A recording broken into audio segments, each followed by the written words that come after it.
Welcome to the Leading at the Next Level podcast with Dove Development and Consulting, the show built to provide ongoing support for your leadership journey. Now, before we start today's lesson, just like we always do, let's make sure that we are on the same page.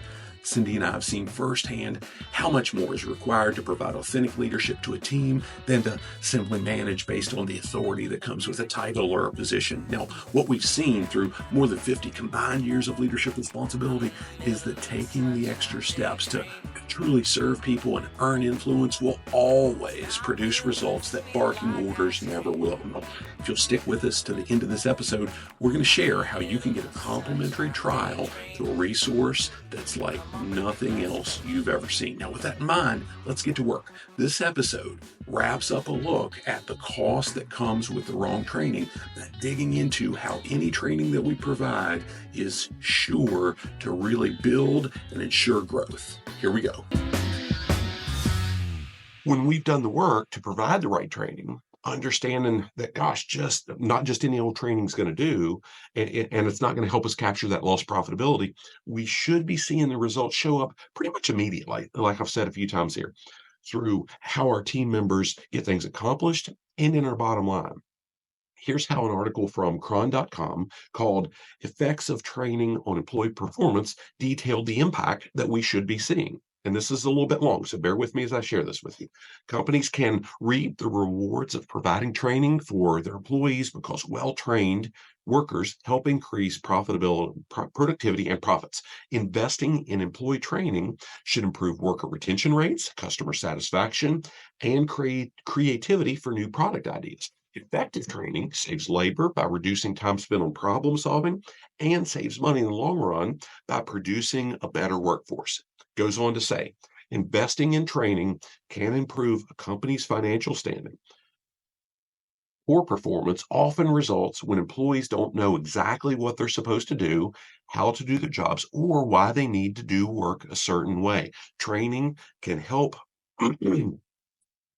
Training can help solve these performance problems by explaining the details of the job. It closes by saying this should reduce duplication of effort in the workplace, the time spent correcting mistakes, and the problem solving necessary to correct bad performances. Improved performance from employee training can reduce staff turnover, lower maintenance costs by reducing equipment breakdowns, and result in fewer customer complaints. Better performance from employees typically creates less need for supervision and brings increased worker output. So that's a lot, but it really drove a good point. And I really believe that that author probably captured the true importance and the tangible value of training as well as I've ever seen. But we can't simply send our folks through even the most tailored training programs and expect everything to just magically fall into place afterward. As leaders, we need to be very, very intentional about ensuring our investment into the training and the team members who participate produces a measurable return. And I'm going to say it again, this can never be a check the box exercise. Now, after working through each of the profitabilities that we've addressed here, to this point, there's been maybe 7 or 8 or 9 so far. I don't remember exactly. I'd expect many of you in this process might be asking me, gosh, why would anybody even consider just going through the motions when they know all the ways they're losing profitability and have worked so hard to identify the training that their team members need to grow? My response to that would be very, very simple. I don't think they do consider it. I believe that it's all too often the basic steps necessary to realize a significant return in any investment that we make in training. They get brushed aside because of all the other busyness that we deal with every single day in running a business. As we wrap up this look here at how the wrong training kills profitability, let's close by walking through 2 very practical things that we can do to really ensure that any training we provide our team members is applied and it yields the results that we really, really need. When we work through how the cost of confusion can kill profitability, specifically our focus there was based on how set and clear expectations for performance could have a direct impact on how and when things get done. To make sure that even the most targeted and best delivered training truly ensures growth, though, in our individual team members as well as our bottom line, if we've done our homework by making sure that any training we provide our team members does indeed support the skills that that we need them to develop in the areas they're genuinely interested in growing. And we've worked to ensure that that training is delivered in a way that they can absorb it. The hard part is all but taken care of. We need Now we just need to make sure that there's absolutely no doubt around why we're making this kind of investment and what needs to be achieved as a result. We need to set clear objectives for how any training provided produces results that we can measure. Now, if I'm training somebody to use a piece of equipment, there's usually a detailed set of instructions outlining the specific steps of operation, how to make a minor adjustment, and even how to troubleshoot if it's not working quite right. I would likely show them each movement they need to make in the process, and possibly the best place or the best way that they can stand for ease of use. And once I demonstrate the steps a few times, I probably step back out of the way and let them give it a go. I would then watch them pretty closely, provide feedback, and that way I could any misstep that might make, we could adjust it to prevent errors or even injury. Now, while that's a pretty simplified explanation of a training process, the overall idea doesn't really vary all that much for any hard skill that we're training somebody on.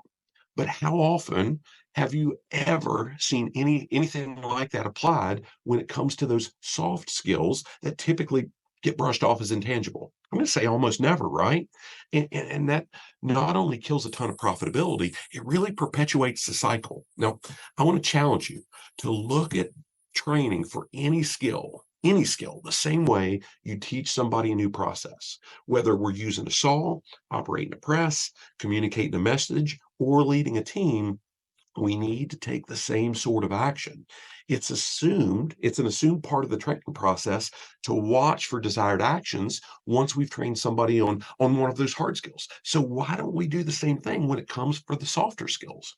The ones that end up impacting productivity and profitability far more than most people ever realize. Now, not only do we need to be very clear in communicating how we expect our investment in training to produce results, we need to be just as specific in detailing the objectives that we have for how that training is applied. The most common question that I ask anybody during any of our strategic leadership coaching sessions is, what would I see you doing differently if I were working with you on a daily basis? And I want each individual that I coach to be able to explain the specific behavior that they've changed to implement the training that they went through as they work to achieve their desired outcome. This has made a significant difference in driving return on investment from training, but the real difference doesn't come from just changing behavior, but from sustaining it. So let's really wrap up with why that's so difficult and how we as leaders we can make that happen with the folks in our organizations that we provide this training to. So setting crystal clear objectives for the changed behaviors that we need to see after the training, any type of training, and the results that those behaviors should be yielding, that's certainly critical. But stopping there is going to leave a lot of profitability unclaimed. A stark reality that every leader is going to need to face is that implementing a new behavior or changing from one approach to another is never as simple as telling somebody this is how it's going to be. If we want those behavioral changes to be sustained long term, we'd better be provided or prepared to provide ongoing support. An article I found from Maryville University, it was called The Importance of Training and Development for Employees, provided some clarity on the various steps in the process by sharing this. It said employee training and development programs are essential to the success of businesses worldwide. Not only do these programs offer opportunities for staff to improve their skills, but also for employers to enhance employee productivity and improve company culture. It said employee development is the continuous effort to strengthen work performance through approaches like coaching, training sessions, and leadership mentoring. Training is a specific event that teaches new information or skills, often provided to new or newly promoted employees. That differential is pretty solid. Now, one of the most important things that I learned in all the years that I worked in behavior-based safety was that most of our work routines are based on habits. Those habits, good or bad, took time to form and take every bit as much time to change. Many of the sources that I studied through all that process reference 21 to 30 days to form a new habit or to change an existing habit to a more desired one. My point here, though, isn't to dig into the science behind the specific numbers of days, but really to emphasize the need for providing support to anybody that we've trained as they work to apply that training and to form new habits based on what they've learned. That strategic leadership coaching approach that I referenced before has been one of the most effective ways that I've ever seen for supporting behavioral changes that produce ongoing results in overall performance and increased profitability. With a routine focus on the actual behaviors that are being implemented and analyzing the changes that occur in the process, we're able to help the folks we're working with keep the training top of mind and drive actual development. Has been something that's allowed for adjustments to be made along the way. It ensures that they're keeping they're really achieving those goals that they're working for.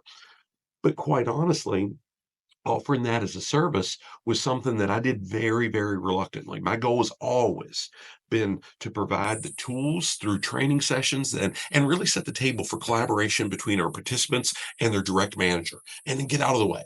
In a perfect world, that would work. For one reason or another, though, that didn't always happen. In many cases, the manager just didn't have time. Sometimes, though, the managers themselves, they didn't have the skills they needed to effectively mentor their team members who'd completed the training. And after quite a few scenarios where that showed me that this is rarely a perfect world, Cindy gently suggested that we act as an extension of that manager by providing the support necessary for turning great action steps that we see so frequently into those sustained behaviors that truly do capture lost profitability in the organizations that we serve, and so they can see it over the long haul. Now, in closing this look at the importance of providing the right training for each individual on our team, I want to challenge you to make sure that you're just as intentional about giving them the support that they need to truly develop the skill as you are in identifying what skill they need or who's best suited to teach them that skill. I'm not going to pretend that this will always be an easy process, but I assure you that following these basic steps will play a significant part in capturing the profitability that's killed by thinking any old training will do. Thanks for listening to the Leading at the Next Level podcast. If you'd like to go deeper into anything that we've shared here, or you need continuing education credits for a professional credential, send us an email at admin.gov-development.net, and we'd be happy to hook you up with a 45-day all-access trial to our complete Leading at the Next Level program at no cost. This full program includes access to well over 100 hours of digital lessons, complete with the slides and the action-based assessments to really help make sure that you capture measurable bottom line improvements in your organization. It also includes 2 live lessons each month with Q&A, so we can help you identify the specific action steps that you want to take to lead your team more effectively.